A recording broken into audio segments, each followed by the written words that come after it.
Vote जिहाद विरुद्ध मतांचं धर्मयुद्ध.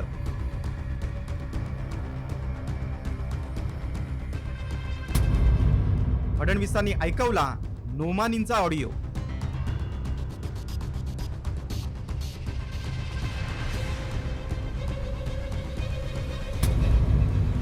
पुण्यात दाखला देत पवारांचा पलटवार.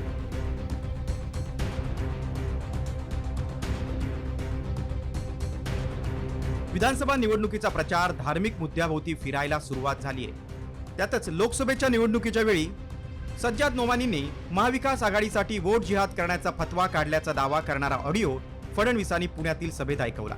एवढंच नाही तर विधानसभा निवडणुकीत वोट जिहाद विरुद्ध मतांचं धर्मयुद्ध करा असं आवाहन फडणवीसांनी केले. तर पुण्यातील काही लोक फक्त भाजपलाच मतदान करतात, त्याला वोट जिहाद म्हणायचं का, असा पलटवार पवारांनी केलाय. वोट जिहादचा नारा दिलाय, वोट जिहाद. आणि वोट जिहाद के सिपासलार कोण आहे तुम्ही ऐकलंय.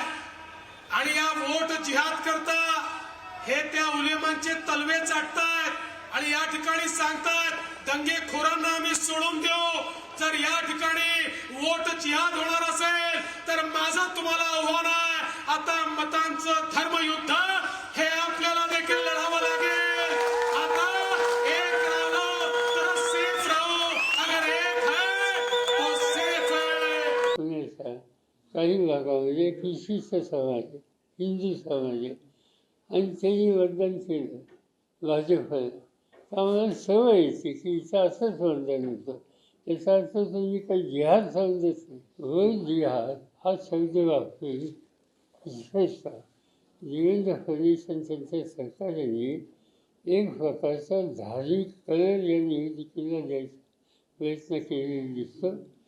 आणि आम्ही त्याच्यात एकदम विरोधी आहोत. लोकसभा निवडणुकीत वोट जिहादमुळे 14 मतदारसंघात महायुतीला फटका बसल्याचा दावा फडणवीसांनी केलाय.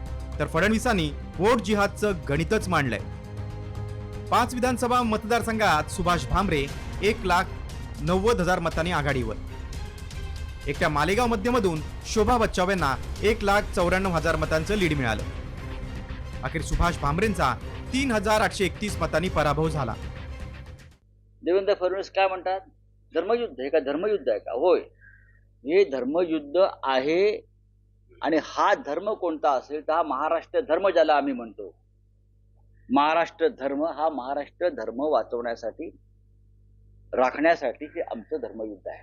मला असं वाटतं की अतिशय खेदजनक आहे की अशा प्रकारे धर्माचा वापर करून शरद पवारांचा पक्ष, उद्धव ठाकरेंचा पक्ष आणि काँग्रेस हे या ठिकाणी वोट जिहाद करतायत. सज्जाद नोमानी उलेमा काउन्सिलचे प्रमुख यांनी 17 मागण्या या 3 पक्षांना दिल्या होत्या. या मागण्या देखील इतक्या भयानक आहेत. 10% आरक्षण मुस्लिमांना द्या. लोकसभा निवडणुकीत अल्पसंख्याक मतं भाजपपासून दुरावल्यानं विधानसभा निवडणुकीत भाजपनं आक्रमक प्रचार करत बटेंगे तो कटेंगे नारा दिलाय. मात्र राज्यात 32 विधानसभा मतदारसंघात अल्पसंख्याक मतांचा प्रभाव आहे. त्यामुळे मतदार मतांचं धर्मयुद्ध करणार की लोकसभेप्रमाणे धार्मिक ध्रुवीकरणाविरोधात मतदान करणार, यावर सत्तेचं समीकरण अवलंबून असणार आहे. ब्युरो रिपोर्ट, साम टीव्ही न्यूज.